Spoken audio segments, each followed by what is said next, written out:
Welcome to the Short Movie Channel.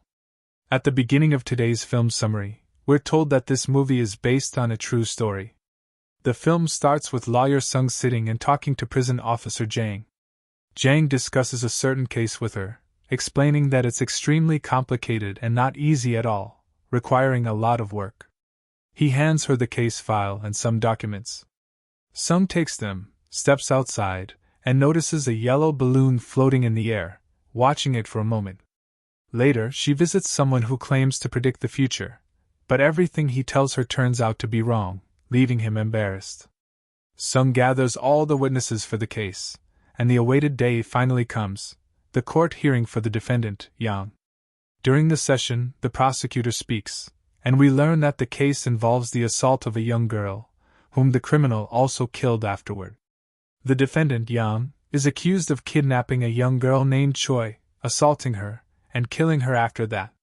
When it's time for the defense, Sung stands confidently in court and begins her plea for the defendant, Yang. She boldly states that Yang didn't commit the crime and she is absolutely certain of his innocence because she was present at the scene of the crime when it happened. The judge and everyone in the courtroom are shocked by her statement. The judge asks, "Were you really there at the moment the crime occurred?" She responds, "Yes, I was there." At this point, Sung begins to tell the full story from the very beginning. The film flashes back to the past, to the year 1997. We see Sung as a young girl with her father, Yang, who has a mental disability and struggles with speech. The two are standing outside a shop, dancing and singing together, full of joy and happiness. Sung spots a bag she dreams of buying for her first day of school. Her father, Yang, promises to buy it for her the next day. However, things take a turn when the shop owner removes the bag from the display to sell it to customers inside the store. Yang enters and speaks to the mother and her young daughter, explaining that he intended to buy the bag for his daughter, Sung, the following day. But the girl's mother yells at him, and her father punches him hard. Yang is thrown out of the store. That night, as they lie down next to each other, Yang tells his daughter, Sung, that he will search every store the next day to find a similar bag and buy it for her. The next morning, Sung gives her father a water bottle and helps fix his clothes before he leaves for work. They exchange goodbyes. The film then shifts to Yang at his workplace, a car repair garage. He finally saves enough money to buy the bag that Sung wants. Suddenly, the young girl Choi, who bought the bag the day before, sees him and tells him she knows another store that sells the same bag. Yang, excited and grateful, follows her slowly, believing she will lead him to the shop.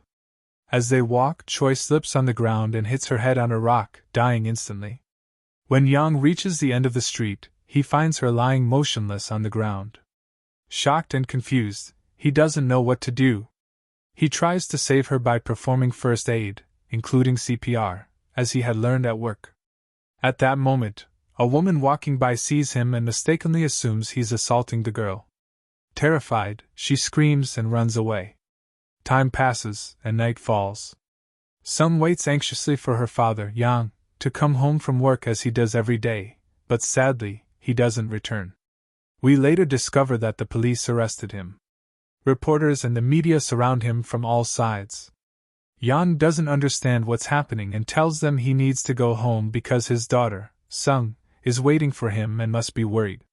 However, the officers treat him violently and beat him, causing him to collapse to the ground. The next morning, Sung packs her school supplies into an old bag and heads to school. At the scene of the incident, the place is crowded with journalists, media personnel, and reporters. The police also arrive at the scene, bringing along Lee Yong. Of course, the victim's father confirms to the police that Lee Yong had an argument with him the previous day at the store and accuses him of committing the crime to take revenge. The police officers ask Lee Yong to reenact exactly what he did. All he does is demonstrate rescue moves and first aid. However, the officers, wanting to close the case quickly, write their own version of the report, claiming that Lee Yong assaulted and killed the girl. Sung arrives and sees her father, calling out to him repeatedly. In that moment, Lee Yong responds and waves at her, but the police take him into the car, and one of the officers holds Sung back as they leave the scene. In another scene, the prison warden, Jang, is introduced. He is the head of the prison, and one of the guards informs him that 4 prisoners were transferred there that day, one of whom is particularly dangerous, Lee Yong. Upon reviewing Lee Yong's file, Jang learns the details of his case. Later, while Lee Yong and 3 other prisoners stand before Officer Jang, Lee Yong notices a phone on the desk and immediately tries to use it to call Sung to check on her. Unfortunately, the guards and Jang stop him. Jang mercilessly beats Lee Yong with the phone's receiver, showing no sympathy. Lee Yong is then taken to cell number 7. One of the prison guards informs him that he will now be a prisoner in that cell. Inside cell number 7, a group of prisoners, led by cell leader Hyung, are introduced. They find Lee Yong's behavior and way of speaking strange and fail to understand anything he says. When they check his file and discover the charges against him, they beat him brutally. Yet Lee Yong still doesn't understand why all of this is happening to him. At school, Sung is deeply saddened by being separated from her father. Her teacher, Soo Jin, tries to comfort her and introduces her to her new classmates. Meanwhile, Lee Yong sits in the prison, consumed with sorrow over being away from his daughter Sung. In the prison workshop, Hyung and the other prisoners make soccer balls. Hyung hides money inside one of the balls and throws it outside, where someone retrieves it and throws another ball back in.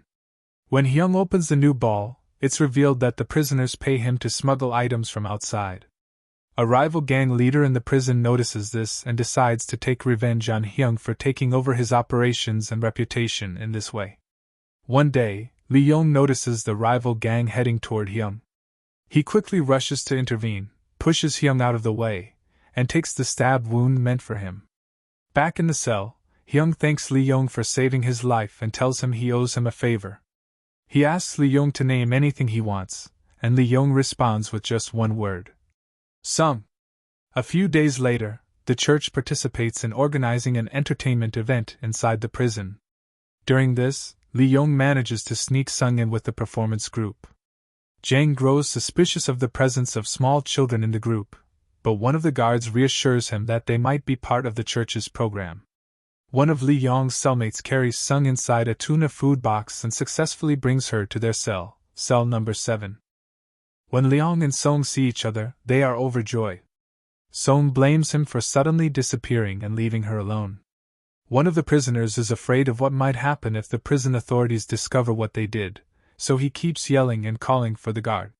When the guard arrives at the cell, the prisoner looks into Sung's eyes and feels sympathy for her, but he says nothing and leaves. Meanwhile, the church group has finished their activities and is preparing to leave. This means Sung has to return to the group to go with them out of the prison. But Sung completely refuses the idea of leaving her father, Leong, behind in prison. Hyung talks to her and promises to bring her back to the prison later. Sung agrees. However, they arrive too late and the group has already left on the bus. They have no choice but to return Sung to her cell, and they start thinking of a way to get her out of the prison. Leong and Sung eat together, not worrying about anything.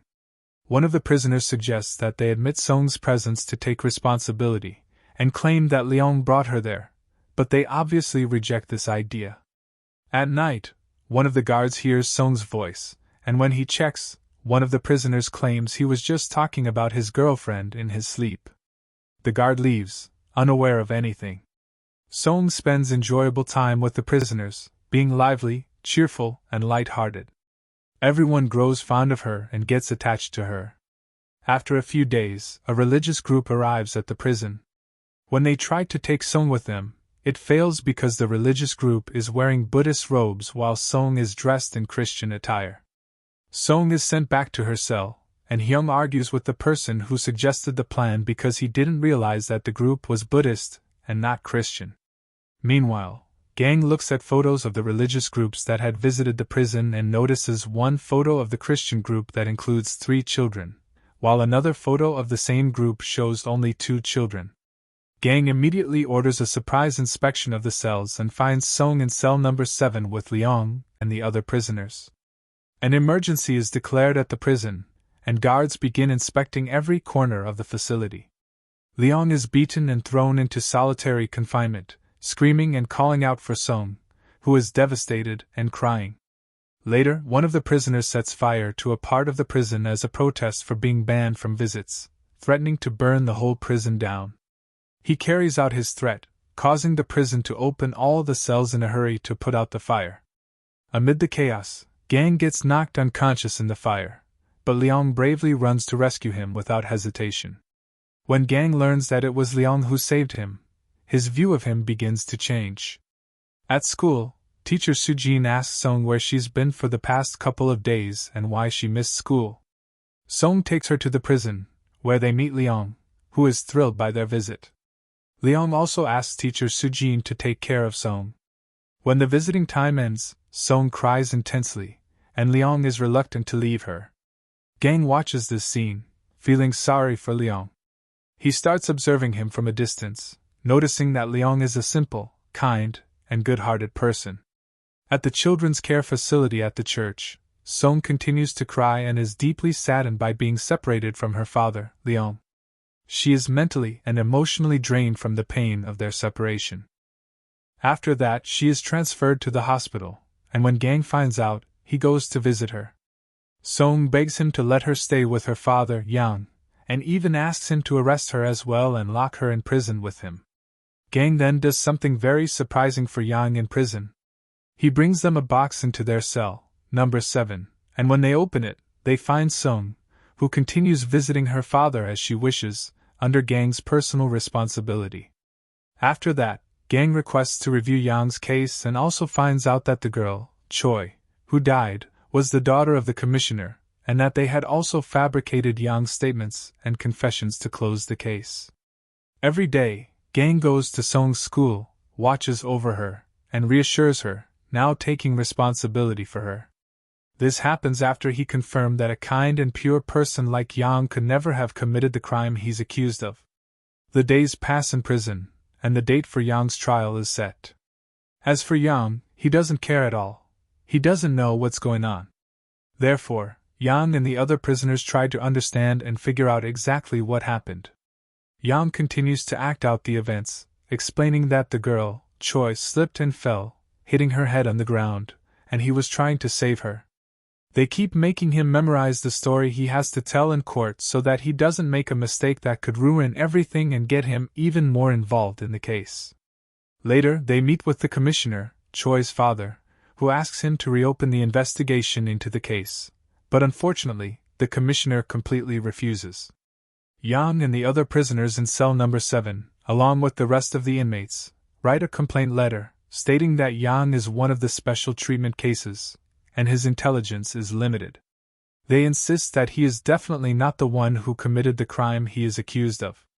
In prison, they meet with the lawyer assigned by the court to defend Yang, and the lawyer warns him. He tells him to be careful because the commissioner, Choi's father, might harm Song if he changes his statement in court. He also tells him that he must admit that he killed the girl. When Gang presents the petition signed by the prisoners and asks the lawyer to submit it to the court, the lawyer refuses to take it, saying it is no longer useful for the case. A few days later, Gang takes Yang to the court session, and on their way there, Yang is struck by the truth and begins to feel like he's returning to his life with Song. In the courtroom, Yang is extremely afraid to tell the truth, especially after the commissioner beat and threatened him before the trial, saying he would kill Song if he changed his statement. Yang remembers the lawyer's warning in prison and the threats he received. In the end, he speaks up, admitting that he killed Choi. Song, on the other hand, gives Gang a hard time, completely not understanding what's happening. She keeps yelling at him, telling him that he needs to tell the truth. The lawyer, of course, is in cahoots with the commissioner, and does nothing, just staying quiet while Yang continues to speak. He admits, "Yes, I killed her, but you need to take care of Song because she has no one left." We find out that the commissioner knows and is certain that Yang is innocent and didn't kill his daughter, but he's doing this to appear righteous in the eyes of society, as if he got justice for his daughter by condemning the killer. The verdict is passed, and Yang is sentenced to death. When Yang is returned to prison, Song visits him, as usual, and tells him that she passed her final exams. He is thrilled and proud of her. Gang and his wife start taking care of Yang, and eventually, they decide to adopt Song. Song continues to excel in her studies and remains one of the top students. She complains about the school choir, and it's revealed to Officer Gang that Yang's death sentence is about to be carried out. Yang's fellow inmates decide to help him, no matter the cost. On the day of the celebration and competition, Song is with the choir team. The prisoners make a huge balloon as a form of entertainment for the children, quickly getting Yang and Song onto it. The balloon rises high, carrying them out of the prison, while the prisoners prevent the guards from chasing them. However, the balloon's rope gets caught on the barbed wire on the prison fence, bringing them back to the prison, and their escape plan fails. In Cell 7, Yang and the other inmates celebrate Song's birthday, and Yang gives her the bag she's wanted for a long time. She is thrilled and happy. Song's fellow inmates know that she will soon be executed, but Song doesn't know anything. She prepares herself, crying, not wanting to leave him. He holds her in his arms until the guards separate them. Yang says his final goodbye as he walks toward his execution. He returns to her one last time, behind the iron bars, and they hug. He continues to scream and call her name, his cries shaking the prison. All the inmates are deeply saddened by what's happening to him and Song. As for Gang, he stands there, helpless, unable to do anything. We see Song, whom Gang and his wife adopted, now grown up and a famous lawyer. She reopens the case of her father, Yang, and seeks to clear his name, even posthumously. Eventually, the court reviews all the case files, documents, and witness testimonies, and it is ruled that Yang, who was executed unjustly years ago, is innocent. Song returns to the prison and recalls her last memories with her father when they were happy and together, riding the balloon. This is how our story ends today. I hope you enjoyed it. Don't forget to like and subscribe if you liked the video.